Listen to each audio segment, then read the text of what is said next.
আমি তো তোমার মনের খবর আজও পাইলাম না। কি গো, কথা কও না কেন? তোমার এই কথার উত্তর দেওয়ানোর সময় আমার এখনো আসে নাই।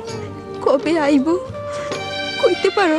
তা তো জানি না, তবে এইটুকু কইতে পারি, আমার যে নিয়ন্ত্রণ করে তার নির্দেশ পাইলেই আমার কিছু কম লাগবে না। তুমি সব কথার উত্তর খুঁজে পাইবা। কারে দেখাবো মনের দুঃখ গো আমি বুক চিরিয়া, অন্তরে তুষেরিয়া জলে রইয়া রইয়া। কারে দেখাবো মনের